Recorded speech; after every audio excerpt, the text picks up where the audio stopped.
O clã Bolsonaro tá em desespero. A guerra de narrativa que eles estão tentando empreender é que a esquerda perdeu a eleição, que Bolsonaro virou, que isso e que aquilo, não tá surtindo efeito. Vídeo que aconteceu recentemente em Minas Gerais, onde o Zema tentou marcar uma reunião com prefeitos na região do norte de Minas e não foi ninguém. Isso causou inclusive uma chateação com o Bolsonaro, que ficou constrangido ao entrar em um auditório vazio, onde o Zema disse que conseguiria reunir uma centena de prefeitos. Por que os prefeitos não foram? Percebendo a iminente derrota do Bolsonaro, eles disseram: Zema, a gente não vai porque o eleitor da nossa cidade vota em Lula e eu preciso concorrer em 2024 e ganhar a eleição. Então eu não vou comprometer a minha eleição por você, nem por causa do Bolsonaro. Agora a gente está vendo toda essa situação envolvendo o Roberto Jefferson, que já envolveu ali a filha do Bolsonaro, o Carlos Bolsonaro desesperado, o pau tá cantando e quebrando na campanha do Bolsonaro, porque toda a narrativa que eles estavam trazendo de virada era mentira, era uma guerra de narrativa para criar pânico em você, meu amigo, que tá do outro lado aí, e eu venho alertando aqui já tem alguns dias.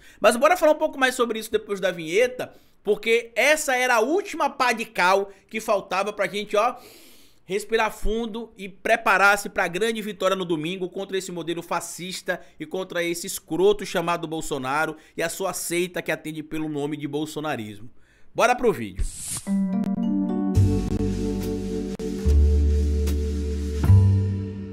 Pois bem, meu povo, antes de seguir esse vídeo eu queria pedir a você que deixasse like no começo do vídeo, porque se deixar lá pro final você esquece. E queria pedir a você também, se você puder colaborar com o nosso trabalho, que seja um membro do canal, o apoiador. É uma maneira que vocês têm de manter o nosso trabalho existindo aqui de forma independente. E se puder colaborar de outra maneira, eu peço a você também, isso se você quiser, claro, né, que colabore com o nosso Pix, que é esse que tá passando aqui e que é uma alternativa para que a gente continue existindo. Gente que faz trabalho como a gente faz aqui não é fácil, é um trabalho independente. Ultrapassamos os 408 mil seguidores, vamos chegar a 410 tranquilamente até a próxima sexta, para que depois da eleição, com a vitória do presidente Lula, a gente continue combatendo o bolsonarismo, porque para quem não tá entendendo a gravidade do que a gente tá vivenciando, o Bolsonaro no Brasil hoje representa o que foi o Jim Jones para muitas pessoas nos Estados Unidos.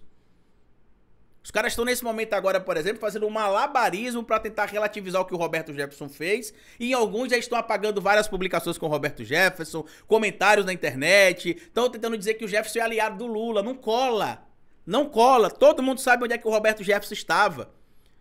Tem mais ou menos uns 2 meses que eu fiz um vídeo aqui falando pra vocês sobre uma coisa chamada guerra de narrativa. O que é a guerra de narrativa? É o discurso que a gente tem ali pra poder colocar em voga o ponto de vista de um grupo contra o ponto de vista de outro grupo, e aquele que melhor conseguir colocar suas ideias em prática consegue dominar a narrativa. Durante muito tempo, o Bolsonaro, através do Gabinete do Ódio, comandado pelo bandido que atende pelo nome de Carlos Nantes Bolsonaro, ele é o líder da organização criminosa chamada Gabinete do Ódio e logo logo estará preso.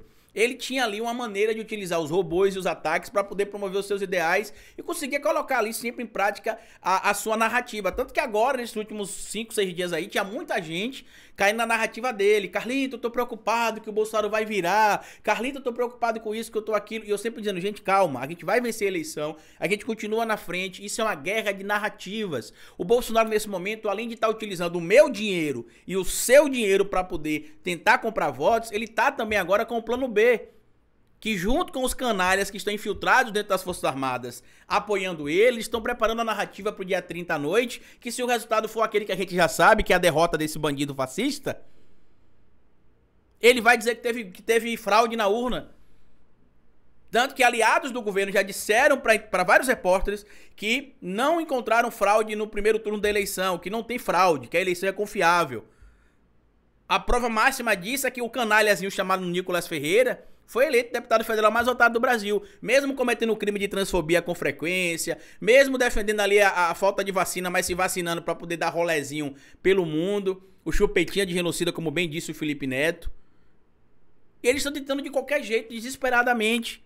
A gente não pode cair nessa narrativa. Vocês estão achando que teve muita fake news essas 2 semanas que passaram agora, essas 2 semanas? Prepara para quarta ou quinta-feira, amigos. Prepara para quarta ou quinta-feira. Eles não têm alternativa. Imagina você que tá aí do outro lado me vendo. Se você soubesse que você seria preso de todo jeito, a única alternativa de você não ser preso é se você tivesse algum superpoder que impedisse a sua prisão. E você soubesse que é possível você ter aquele superpoder, mas você poderia estar ultrapassando limites legais. Será que você ultrapassaria? Gente de bem como eu, como vocês aí, provavelmente não. Mas a gente tá falando do Bolsonaro, a gente tá falando do Carlos Bolsonaro, a gente tá falando da gênese do mal dentro da política brasileira. O aluno talvez mais aplicado do Steve Bannon é o Carlos Bolsonaro. A prova maior é que no primeiro turno da eleição ele ficou praticamente escanteado, o pai dele quase perdeu a eleição no primeiro turno. Por quê? Porque não se usava máquina de ódio ali naquele momento, como se passou a usar a partir da quinta-feira antes do primeiro turno da eleição e como se tem utilizado agora. Escreva o que eu tô dizendo pra vocês aí. Bolsonaro perdeu a eleição domingo. Novembro ou dezembro ele começa a preparar a fuga dele do Brasil, porque ele sabe que ele e os filhos serão presos. Vários deputados e senadores também bolsonaristas que estão nesse momento atacando as cortes superiores, que estão atacando o Estado Democrático de Direito também, que estão infringindo o que diz a lei, também serão punidos. Eles sabem disso tudo. Por isso que é esse desespero. A Jovem Pan tá com esse desespero todo também, porque sabe que pode ter a concessão cassada por descumprimento da utilização da concessão pública. E somente com a internet eles ficam muito fragilizados. Como assim, Carlito? Eles ficam muito fragilizados, já que você disse que a maior parte da monetização da Jovem Pan vem da internet. Porque a internet é uma plataforma privada. Se o YouTube entender que a Jovem Pan representa um risco e que não respeita as diretrizes da plataforma, eles derrubam o canal da Jovem Pan. O track interno do Partido dos Trabalhadores tem mostrado que o Lula continua tendo a vantagem de 7, 8 pontos em alguns casos e 6 pontos no mínimo em outros casos. A gente teve, meus amigos, no primeiro turno uma diferença de quase 6 milhões de votos pro Bolsonaro. O que muita gente tá ignorando é que para o Bolsonaro vencer a eleição, os eleitores do Lula, uma parcela considerável, tem de mudar o voto pro Bolsonaro, algo que é quase que impossível de acontecer, e que o Lula não vai receber nenhum voto da Simone Tebet e nenhum voto do Ciro Gomes, o que as pesquisas também mostram que não é o possível. No caso da Simone Tebet, está claro nas pesquisas todas que foram divulgadas recentemente que mais de 90% do eleitorado da Simone Tebet vão transferir o voto para o Lula. E no caso do Ciro Gomes, menos de 50%, né, infelizmente, o 50% vai para o Bolsonaro, mas uma parcela considerável dos apoiadores do Ciro Gomes também vão votar no Lula. Então, a tendência é que no segundo turno agora a diferença seja entre 6 e 8 milhões de votos, pelo menos. Fora o número de pessoas que vão votar branco e nulo, porque a gente precisa lembrar que tem um grupo de ex-bolsonaristas arrependidos aí, que votaram em outros candidatos no primeiro turno e estão defendendo agora no segundo turno o voto nulo. Ou a abstenção. É o caso, por exemplo, do MBL, que tem divulgado em massa ali para os seus apoiadores, membros, sei lá, comparsa, eu não sei como é que eles chamam esse povo que anda junto com eles lá, tá? Dizendo que é para votar nulo. Então, eles estão criando esse pânico, essa guerra de narrativa.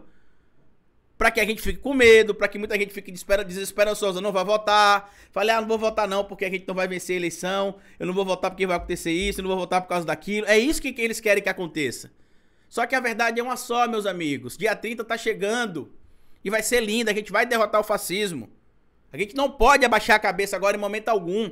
Vocês sabem que o meu canal aqui é um canal que faz conteúdo muito técnico. Eu uso blazer, né, às vezes, camisa social, por ser cientista político. Mas nesses últimos 8 dias, 7 dias, 10 dias, eu não sei, eu decidi tomar uma medida um pouco diferente. Me comunicar com vocês como era antes também. De vez em quando eu vou estar aqui sem de blazer de novo, camisa social, porque eu também sou cientista político e tem lugares que eu preciso, felizmente ou infelizmente, ter uma formalidade maior.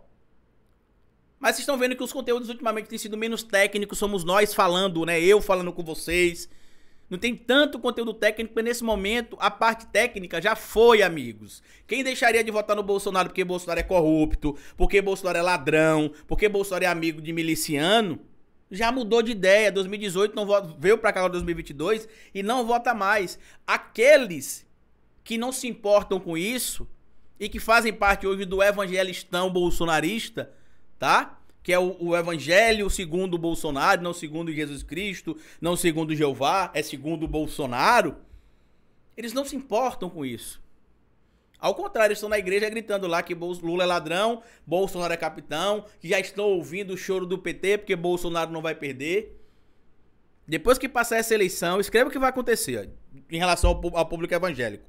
Duas coisas. Primeiro, vários pastores tentaram se aproximar do Lula, dizendo que realmente foram enganados por Bolsonaro, que estavam cegos, que vão jejuar por um mês para pedir para que Deus purifique o espírito deles e que o Espírito Santo possa agir para que eles nunca mais caiam nesse negócio que foi o bolsonarismo, onde eles deixaram de adorar a Deus para adorar um homem chamado Bolsonaro e isso e aquilo. Eles vão tentar fazer isso. E outra parcela vai deixar a igreja. Outra parcela vai deixar a igreja. A igreja católica vai sair mais fortalecida, porque se manteve mais neutra. E a igreja protestante vai sair muito enfraquecida se o Bolsonaro não vencer a eleição. Porque a gente vai ter de lembrar que dentro das igrejas eles estavam defendendo um fascista, que defendia tortura, que defendia abuso, que defendia violência contra a mulher, que traía a mulher, que casou 3 vezes, que defendeu o aborto, que já foi preso, que tentou armar um atentado terrorista contra a corporação que ele trabalhava. A gente vai ter de lembrar de tudo isso. Do cara que era amigo de miliciano, do cara que era amigo da pessoa que tentou matar policiais federais. Tudo isso vai ter de vir à tona. E aí, meu amigo, vocês vão ter de fazer jejum de 1 ano, 2 anos, 3 anos, porque as igrejas vão começar a se esvaziar. Eu não vou pra igreja já tem mais ou menos 1 ano e meio a 2. Na verdade, mais de 2 aqui. Antes da pandemia eu já não tava indo pra igreja, porque só se falava de Bolsonaro na igreja. Eu sou um crente desigrejado, um evangélico desigrejado hoje. Então reflitam, não baixem a cabeça, continuem divulgando nosso material. Eu trouxe aqui no vídeo de ontem, por exemplo, a gente tem feito vídeos com denúncias que estão pegando muito acesso. A gente tá conseguindo furar a bolha no Facebook. Tem vários vídeos meus no Facebook que tem 1 milhão de views, 800 mil views, 500 mil views, 400 mil views. Denúncias mostrando as mentiras do Bolsonaro, as mentiras de pastores que hoje dizem que estão com o Bolsonaro, mas que estiveram com Lula, com Dilma, que nunca disseram que a igreja seria fechada pela esquerda e que do nada começaram a dizer isso. E que eles vão mudar o discurso muito em breve. O próprio Edir Macedo já tem conversado os bastidores ali com alguns bispos da Igreja Universal e alguns pastores para moderar um pouco mais o discurso, porque caso o Bolsonaro perca, como vai acontecer, eles consigam migrar pro Lula ou pro petismo o apoio deles para tentar dizer que não, fomos enganados, vamos jejuar aqui pela nação. Vamos fazer o jejum pela nação, que a nação de Deus foi enganada. É isso que eles vão tentar fazer. Amanhã a gente volta, que é a programação normal de conteúdo um pouquinho mesclado, né? Conteúdo mais técnico, trazendo o que diz a lei. Conteúdo menos técnico, dialogando diretamente com você, incentivando você a divulgar nosso conteúdo.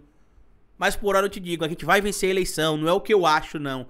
É o que todas as pesquisas mostram. É o que todos os dados internos e externos mostram. Por isso esse desespero deles. Vocês acham que eles demoraram o dia todo no último domingo para se manifestar oficialmente pelo Roberto Jefferson? Por quê? Porque eles queriam aferir o que é que o público deles faria. Eles perceberam que uma parte mais fanatizada do eleitorado deles apoiaram, mas a parte mais racional começou a falar Então, para não perder esses votos, eles preferiram recuar. Ah, Carlito, mas o voto dos mais fanáticos, ele vai perder? Nesse momento não perde mais, porque os mais fanáticos agora só querem defender o Bolsonaro. Sabe o que é que tem gente dizendo nas postagens que eu tô fazendo no Instagram? Apoiadores do Bolsonaro? Ah, a verdade já veio à tona, Roberto Jefferson é amigo de Lula. É isso que tá acontecendo. Não dá pra levar esse povo a sério, meus amigos. Não podemos baixar a cabeça, não vamos esmorecer, vamos continuar lutando. E no dia 30 de outubro, 13 confirma, pela esperança, para que o Brasil continue acreditando no futuro melhor e para que a gente restabeleça o debate democrático. Eu quero viver um estado que eu possa criticar e ser criticado, mas não ter medo de morrer por isso. Tá bom? Tô falando isso aqui olhando no seu olho pra você entender. A gente vai ganhar a eleição. Lembra de 2020, quando todo mundo dizia que o Biden ia perder a eleição, que o Trump ia ganhar a eleição? E eu e o André Jacobina, a gente falava, gente, calma, tem os votos do correio. Gente, eles estão querendo criar o pânico moral, eles estão querendo deixar vocês com a autoestima baixa, pra poder tentar trazer a narrativa de que até o público achava que o Biden iria perder, como é que o Biden ganhou, foi golpe. É o que o Bolsonaro quer fazer, ele quer que o público ache que ele ganha a eleição, porque se ele não ganhar a eleição, ele vai dizer que foi golpe.